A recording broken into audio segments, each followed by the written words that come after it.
महाराष्ट्र मंत्रिमंडल विस्तार की खबर पर हम लगातार बने हुए हैं। अब से कुछ ही देर में शपथ ग्रहण शुरू होने वाला है। सारी तैयारियां पूरी हो गई हैं। बीजेपी कोटे से 21 मंत्री शपथ लेंगे, सूत्रों ने हमें ऐसी जानकारी दी। शिवसेना से 13, एनसीपी से 10 मंत्री होंगे। बड़ी खबर इस वक्त आपको बता दें, मंत्रिमंडल विस्तार से पहले शिंदे गुट में नाराजगी दिख रही है। ये नाराजगी नई नहीं है, ये चुनाव के बाद से ही नजर आ रही है। मंत्री पद नहीं मिलने से नरेंद्र होनकर जो है वो नाराज हैं। विधानसभा का उपनेता पद छोड़ दिया है उन्होंने। 21 दिन का समय लगा इस विस्तार में, और शायद वो समय इसलिए लिया गया कि सबको संतुष्ट कर लिया जाए। लेकिन जब आप 3 लोगों को साथ लेकर चल रहे हो, 2 लोगों को यानी बीजेपी या शिंदे और पवार गुट को साथ लेकर चल रही है, सबको खुश कर पाना एक बड़ी चुनौती होती है। उसी चुनौती से इस वक्त बीजेपी जूझ रही है। मंत्रिमंडल विस्तार से पहले शिंदे गुट में एक नाराजगी नजर आती है। साहिल हमारे साथ, हमारे सहयोगी इस वक्त जुड़ चुके हैं। साहिल, विस्तार से नजर ये सब भी समझूंगी क्योंकि ये आंकड़े भी बदल रहे हैं, वो जरा बताइएगा। लेकिन यहाँ नाराजगी, कल ही अमित शाह कॉन्क्लेव में हमारे पहुंचे थे एजेंडा में, उन्होंने कहा कि कोई नाराजगी नहीं है, सिर्फ टीवी चैनल्स में है। लेकिन अब तो दिखने शुरू हो गई है नाराजगियां खुलकर। साहिल, देखिए, नाराजगी ये बड़े नेताओं में तो नहीं होगी क्योंकि एकनाथ शिंदे नाराज तो है नहीं, उन्होंने तो शपथ ले ली। लेकिन उनके पार्टी में मंत्री पद नहीं मिलने की वजह से नाराजगी जरूर हो सकती है। इंटरेस्टिंग बात यह हो रही है कि जिस तरीके से मंत्रिमंडल का विस्तार किया गया, उसमें 43 मंत्री टोटल है, उसमें से 3 लोगों ने तो शपथ ली थी, मुख्यमंत्री और 2 उप मुख्यमंत्री ने। बचे थे 40 में से 39 मंत्री आज शपथ ले रहे हैं। उसमें से 19 मंत्री भारतीय जनता पार्टी के होंगे, बाकी 13 मंत्री, ये 11 मंत्री शिवसेना के होंगे और 9 मंत्री शपथ ले रहे हैं राष्ट्रवादी कांग्रेस से। यानी अभी भी 3-4 मंत्रियों की जगह खाली रखी गई है इसमें। लेकिन पहले मंत्रिमंडल में, जैसे आपने अभी जिसका जिक्र किया, नरेंद्र भोंडेकर, जो एक निर्दलीय विधायक थे, शिवसेना से एफिलिएटेड थे, एकनाथ शिंदे के साथ में वो सूरत गए हुए थे उद्धव ठाकरे को छोड़ के, और उनको उम्मीद थी कि विदर्भ से उनको मौका मिलेगा।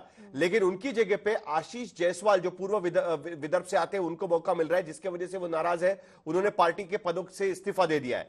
तो ये सिलसिला जरूर चलता रहेगा। देखिए, छगन भुजबल, उनका भी इंक्लूजन मंत्रिमंडल में नहीं किया गया है। आज नागपुर में राष्ट्रवादी कांग्रेस के जो विधायक हैं, उनकी एक बैठक बुलाई गई थी जिसमें अजित पवार ने भाषण किया, जिसमें उन्होंने कहा कि जो मंत्री पद दिए जा रहे हैं, कई मंत्रियों को सिर्फ 2.5 साल के लिए मंत्री पद दिया जाएगा, 2.5 साल के बाद हम उसे चेंज करेंगे। लेकिन फिर भी छगन भुजबल उस मीटिंग के यहाँ नहीं पहुंचे। नहीं, साहिल जरा ये भी स्पष्ट कीजिए। और एक नाराजगी, ये अभी तक हमने डिप्टी सीएम के लिए फॉर्मूला सुना था कि चलिए 2.5 साल सीएम बन जाए, डिप्टी सीएम बन जाए।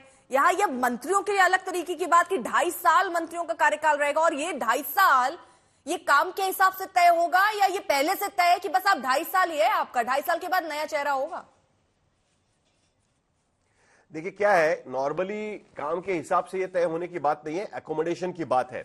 जैसे शिवसेना में खास करके हमने देखा था तो कि कई लोगों को मंत्री बनने की इच्छा थी, और जिसके वजह से पहले ही उन्होंने जो 3 मंत्री पहले के मंत्रिमंडल में थे एकनाथ शिंदे के, उन्हें ड्रॉप किया, और जो नए लोगों को उन्होंने लिया है उसमें से 5 लोग छोड़ दे, तो बाकी जो 7 लोग हैं वो नए लोगों को मौका दिया गया है उसमें। यानी जो 2022 में जिनको अकोमोडेट नहीं कर पाए। लेकिन उसके बावजूद भी कई सारे लोग ऐसे हैं कि जिन्हें मंत्री बनने की इच्छा है, और वो मंत्री बनने की इच्छा तभी पूरी हो पाएगी जब 2.5 साल के बाद कुछ लोगों को अपनी सीट खाली करनी पड़ेगी और उसमें कुछ लोगों को नए सिरे से मौका मिल पाएगा, तभी ये बात हो पाएगी। और यही बात राष्ट्रवादी कांग्रेस यानी एनसीपी में भी लागू होती है। और इसीलिए शिवसेना में हलफनामे लिए जाएंगे कई लोगों से कि भाई मैं 2.5 साल के बाद मंत्री पद छोड़ने के लिए तैयार रहूंगा, और मेरी जगह पे अगर आप किसी और को अपॉइंट करना चाहते हैं तो कर सकते हैं। नॉर्मली हमने देखा है कि किसी भी मंत्रिमंडल में 60% मंत्री वैसे के वैसे रहते हैं, 40% जो मंत्री है उनमें बदलाव किए जाते हैं। गुजरात में तो हमने पूरा का पूरा मंत्रिमंडल बदलता हुआ दिखाई दिया था, लेकिन महाराष्ट्र में उतना नहीं होगा। लेकिन कम से कम जिनको अभी मौका नहीं मिला है उन्हें या तो बाद में मौका दिया जाएगा, कुछ सीटें खाली रखी गई है उसमें कई लोगों को अकोमोडेट किया जाएगा। ये बात खास करके एनसीपी और शिवसेना में क्या सबको संतुष्ट करने के चलते क्या काम प्रभावित नहीं होगा? 2.5 साल के लिए आप एक मंत्रालय किसी को देते हैं, कोई विभाग उसको देते हैं, बहुत सारी योजनाएं तो इतनी जल्दी बनने, अपनी चीजें होने में समय लगता है। 2.5 साल के बाद चला दूसरा आ गया, क्या वो उन्हीं रणनीतियों पे काम करेगा? क्या वो प्रभावित नहीं होगा? मतलब आप सिर्फ संतुष्ट कर रहे हैं, काम नहीं प्रभावित होगा क्या उससे? देखिए, क्या है ना, राजनीति में खास करके इस तरीके की पार्टियों में ये देखना भी जरूरी होता है कि सभी पार्टी के लोग साथ में रहे, क्योंकि आपने देखा कि उद्धव ठाकरे के मंत्रिमंडल में भी नाराजगी इस बात को लेकर भी थी कि कई लोगों को मौका नहीं दिया गया था 2019 में। तो जिनको मौका नहीं दिया गया था वो एकनाथ शिंदे के पास चले गए ये सोचकर कि भाई उन्हें मौका मिलेगा। 2022 में उसमें से भी कई लोगों को मौका नहीं दिया गया था, नहीं मिल पाया था, क्योंकि आखिरकार 3 पार्टियों का मंत्रिमंडल है, इतनी ज्यादा संख्या में मंत्री पद अवेलेबल है नहीं। तो इतनी संख्या में अगर मंत्री पद अवेलेबल है नहीं तो उन्हें उस तरीके से एडजस्ट तो करना पड़ेगा कहीं ना कहीं। तो कम से कम आपको सेटिस्फाई किया जाएगा कि 2 साल तक आपको मंत्री पद मिलेगा, उसके बाद आप सीट खाली करो, कुर्सी खाली करो, हम किसी और को एडजस्ट कर लेंगे। तो ये तो आम बात है, पॉलिटिक्स में कई बार ये चीजें होती है। और उसके साथ साथ एक एडिशन उसमें यह भी है कि सिर्फ नाराजगी नहीं, तो अलग अलग जो स्थानीय निकाय चुनाव होंगे उसके मद्देनजर भी इस तरीके से बात की जाएगी। देखिए, भारतीय जनता पार्टी की लिस्ट पर अगर आप नजर डालें, 19 में से 7 ओबीसी चेहरे दिए गए हैं, 8 मराठा समाज से चेहरे दिए गए हैं, 1 शेड्यूल कास्ट है, 1 शेड्यूल ट्राइब है। तो कुल मिलाकर जो लुक ओबीसी जो बीजेपी का अब तक का पॉलिटिकल जो क्राइटेरिया रहा है या उनकी स्ट्रेटेजी रही है, उसी तरीके से उन्होंने मंत्रिमंडल में भी लोगों को मौका देने की कोशिश की है। 3 महिलाओं को भारतीय जनता पार्टी ने उसमें अकोमोडेट किया हुआ है। पंकजा मुंडे को दोबारा चांस मिलेगा, 5 साल तक वो हाशिए पर थी, 5 साल के बाद विधान परिषद में आई और उनको मौका भी दिया जा रहा है। शायद वो अकेली एक विधायक होंगी जो विधान परिषद से मंत्रिमंडल में शामिल हो रही है, क्योंकि आमतौर पर इतनी बड़ी संख्या में विधायक जीतकर आते हैं तो मौका नहीं दिया जाता, लेकिन फिर भी उनको यह मौका मिल रहा है। 3 महिलाओं को मौका मिल रहा है भारतीय जनता पार्टी से। लेकिन आप देखिए कास्ट कॉम्बिनेशन किस तरीके से वर्कआउट किया गया है। 19 में से 7 ओबीसी चेहरे होंगे इस मंत्रिमंडल में, 8 मराठा चेहरे होंगे। तो 2 सबसे बड़े डोमिनेटिंग कास्ट ग्रुप्स है। ओबीसी तो कास्ट ग्रुप हो गया, मराठा समाज जो 32% कवर करता है पूरे महाराष्ट्र के पॉपुलेशन में, उन्हें 8 मंत्री पद, 7 मंत्री पद ओबीसी समाज को, जो छोटी छोटी जातियों में मिलकर एक बड़ा समुदाय बन जाता है जातियों का।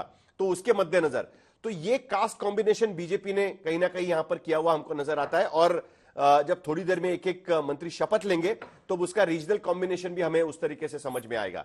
और दूसरी एक इंपॉर्टेंट बात मैं यहां पर रखना चाहूंगा, जो 19 मंत्री है उसमें से 11 नए मंत्री बनाए जा रहे हैं। पहली बार इनको मंत्री पद का मौका मिल रहा है।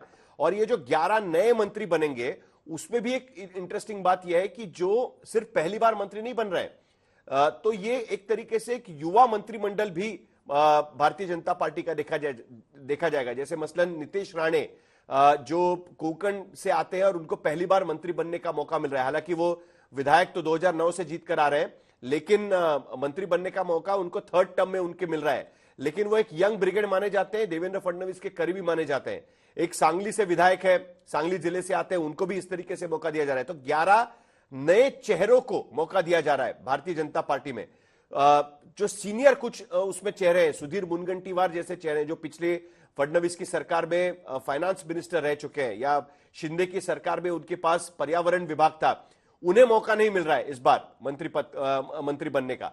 तो एक तरफ जो बड़े फेसेस हैं उनको कायम रखा गया है मंत्रिमंडल में, आशीष शेलार जैसे चेहरे हो, पंकजा मुंडे हो, चंद्रकांत पाटिल हो, या देवेंद्र फडणवीस के करीबी गिरीश महाजन है, उनको मंत्रिमंडल में रखा गया। लेकिन दूसरी तरफ 11 नए फेसेस को भी मौका इस बार भारतीय जनता पार्टी दे रही है, हमको यहां पर नजर आ रहा है। देखिए, अजीत पवार नजर आ रहे हैं और सीधी तस्वीरें अब आने भी लग गई हैं, क्योंकि मंत्रिमंडल विस्तार हो रहा है। 21 दिन का लगभग इस समय लगा।